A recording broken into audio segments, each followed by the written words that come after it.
Vamos a hablar de economía, porque claro, viste que se decía, la inflación es imparable.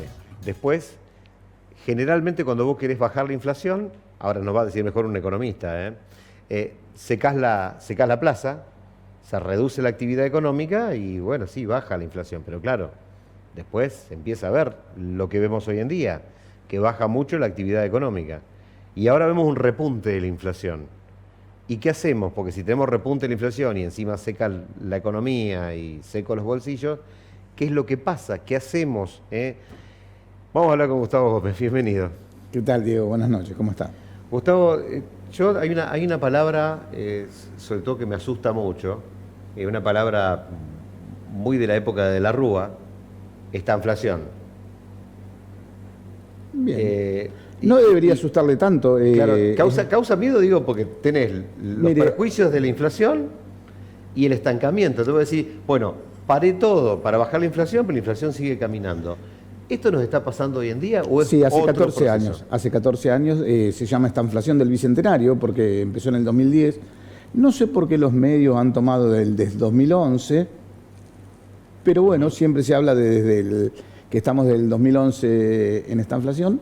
Sí, es un estancamiento. Usted sabe que desde el 2010 que no crecemos, tenemos el mismo PBI casi que en el 2010. Obviamente el PBI per cápita es menor de todos nosotros porque han sido mayores los nacimientos que los fallecimientos de las personas mayores o los fallecimientos en general. Y bueno, desde esa fecha más o menos estamos en esta inflación. Con ahora, procesos de inflación más altos, con procesos... Hay estanflación y estanflaciones. Pero, yo te decía, una estanflación de la Rúa, que era un miserión total, a una estanflación del 2010-2011, que sí, estamos hablando de otra cosa más pasable. O sea, ¿qué es en realidad lo que podemos esperar ahora? Me parece que esta es mucho más extensa en el tiempo. La otra a lo mejor fue más profunda. Sí. Fue la primera situación social grave. Después de esa época fue cuando casi que nacieron los planes sociales que fueron para mitigar justamente los coletazos de esa recesión. Bien, llegamos, antes se atendía más de la Secretaría de Bienestar Social, casos puntuales o grupales, pero no dejaban de ser puntuales. Bien. Hoy, después se armó todo un sistema. Sí, un sistema permanente que trajo sus costos hasta el día de hoy. Digamos, tenemos casi la mitad de la población de alguna manera cobra algún tipo de subsidio o jubilación o pensión del Estado. Está bien que el jubilado en general muchos se lo han ganado trabajando. También es cierto que se han jubilado muchos sin los aportes necesarios y también muchos se han jubilado sin haber trabajado. Claro. Por supuesto, nada en economía es gratis. Bueno, alguien lo paga, porque viste que dicen es gratis. No, alguien lo paga. Nadie. Nada en economía es gratis. Alguien lo paga. Ahora bien, ¿qué hacemos? ¿Qué hacemos ahora en este punto en donde vos decís, bueno, es horrible tener que depender del Estado para todo, ver si me compro o no me compro, a ver cuánto están las transferencias, si me pagan la UH, si me pagan lo otro, estar atento a el bono, espantoso. Por otro lado, decir, bueno, cambiamos de sistema, pero nos quedamos sin lo otro y tampoco consigo laburo. O sea, es complejo. Nadie está...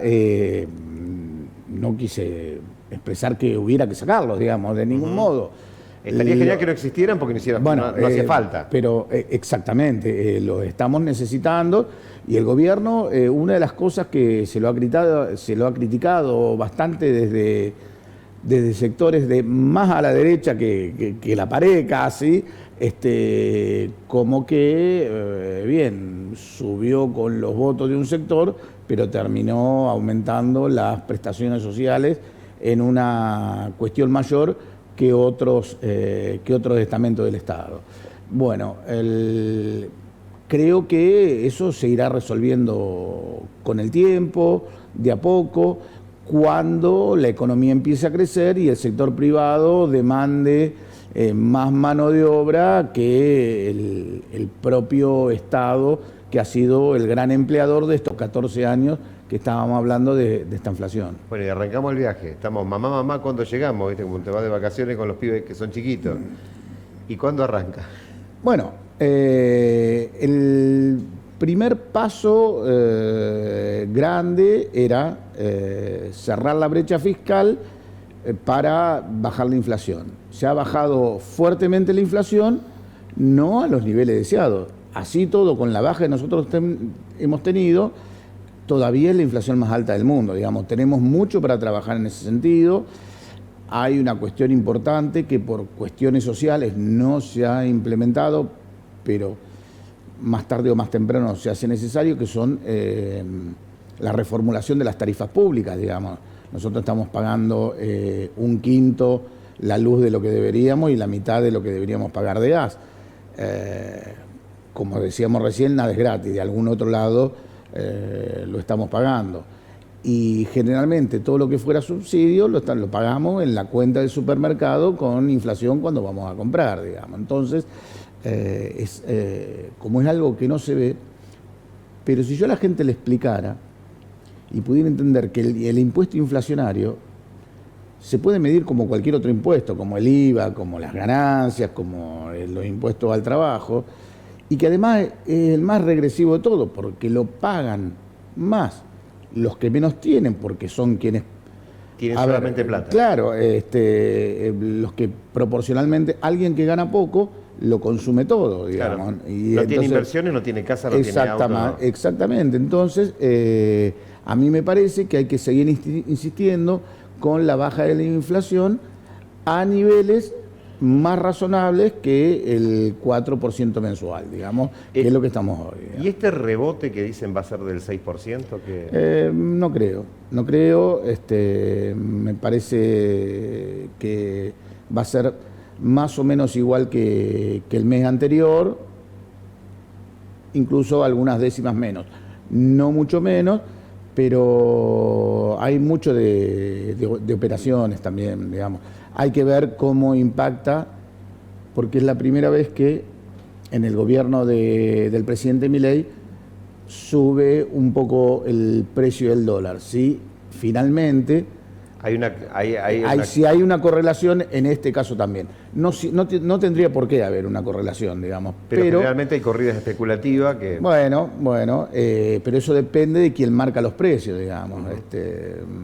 Si se asusta y lo remarca, después eso va a parar al índice inflacionario que mide el INDEC, digamos. Y decime una cosa, ¿alcanza con la ley bases aprobada para que arranque la economía? Porque antes decían, bueno, está todo stand-by porque hace falta la ley base. Cuando estuvo la ley base, esto ya lo esperábamos aprobado. Ahora queremos más, queremos que se abra el cepo. Eso es lo que está pasando, digamos. Eso es lo que está pasando, Diego. Uno esperaba que con la aprobación de la ley bases que los mercados empiecen a reaccionar favorablemente. Mal un gobierno liberal o quienes creemos en la libertad y en la libre competencia, nos podríamos quejar de la reacción de los mercados, digamos, es como tomar de la propia medicina. Bueno, subió un poquito el dólar, hoy bajó, a mí me parece que no tendría que impactar demasiado fuere el precio del dólar o algunas otras cuestiones menores, en tal caso, el desarrollo del nivel de precio. A mí me parece que será más o menos igual que el mes anterior. No tengo los instrumentos de medición que tienen otras consultoras, pero permítame poner en duda los métodos de medición, porque nunca le dan parecido a lo del INDEC. Y suelen persistentemente darle en mayor número que el INDEC. Así que... Y eso que son mediciones de alta frecuencia, con alta efectividad y con todo lo que se habla hoy en día, ¿no? Sí, digamos, la encuesta que vale es la que es personalizada, con recorrida, y en definitiva, el índice general de precios es un nivel promedio de lo que aumentan los precios de la economía. La inflación que tenemos cada uno de nosotros es distinta, no es lo mismo quien alquila que quien no alquila. quien consume mucha carne que un vegetariano, quien tiene auto que quien no tiene. Digamos, en definitiva, cada uno de nosotros tenemos nuestro propio índice inflacionario. Entonces, hay veces que el promedio te puede golpear más de acuerdo a lo que aumente o golpear menos, digamos. Podemos extender de ejemplos hasta el infinito, digamos, pero si uno por no decir marcas, pero si toma mucho de bebidas gaseosas y aumentan las gaseosas, el impacto inflacionario pareciera mayor, digamos.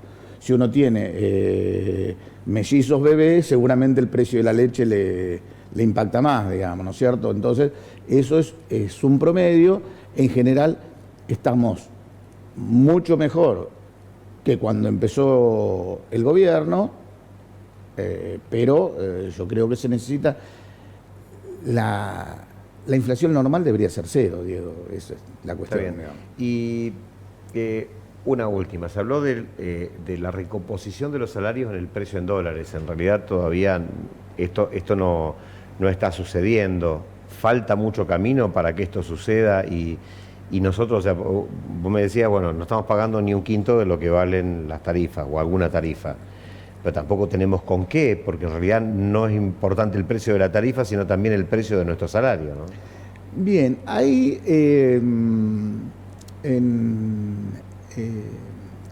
la presidencia del doctor Menem yo era estudiante de economía en aquel momento y los salarios reales habían aumentado en dólares fuertemente, digamos. Cuando a uno le levantan el salario a un nivel de precio y después... Un salario mediano era 1.500, 1.800. Claro, digamos. Ahora estamos... Sí, estamos en la tercera parte de eso o menos todavía, digamos. Entonces, cuando uno aumenta un poco y después el índice inflacionario baja, es que los salarios reales aumentan. Es posible que los salarios... Y además, cuando se reactive la economía, por naturaleza empieza a haber mayor demanda de trabajo, los salarios empiezan a aumentar. Pero bueno, para eso falta un poquito que empiece a arrancar la economía y después de que arranque la economía, después empiezan a subir los salarios. Todo es, nosotros lo decimos muy fácil acá en un reportaje, después en el tiempo, las cuestiones económicas, cuando uno toma una medida, ¿sí? El impacto real sucede a lo mejor 6 u 8 meses después, digamos. Por ejemplo, la política monetaria, cuando uno aprieta el torniquete y deja de emitir, para que realmente haga impacto, deben pasar 5 o 6 meses. No es que uno deja de emitir y se cayó la inflación al otro día, digamos, ¿se entiende? Bueno, como ese ejemplo, vale la contraria también. Cuando uno toma medidas reactivadoras, y volviendo a la primera pregunta, si con la ley base, sí, la ley base es lo que fundamentalmente permite mejorar las condiciones de inversión. Pero antes de que la inversión tenga impacto en la economía, primero tendrían que empezar que las inversiones, digamos, que hubiera un mayor nivel de inversión, primero las empresas tendrían que empezar a trabajar a tope. Eso también sería algo reactivante porque contratan más trabajadores, compran más mercadería, le compran más a sus proveedores, pero recién cuando las empresas estén trabajando a toda su capacidad, ahora la industria debe tener un 50% de capacidad ociosa, recién en ese momento podemos decir, bueno, por lo menos los empresarios nuestros pueden, a lo mejor viene alguna inversión grande con el sistema del RIG y del exterior, pero en general lo que nos va a sacar es la producción de nuestras propias empresas que están instaladas hoy. Y hoy tienen capacidad ociosa y recién ahí pueden empezar podemos hablar de nuevas inversiones en el sector real de la economía. Y eso lleva mucho tiempo.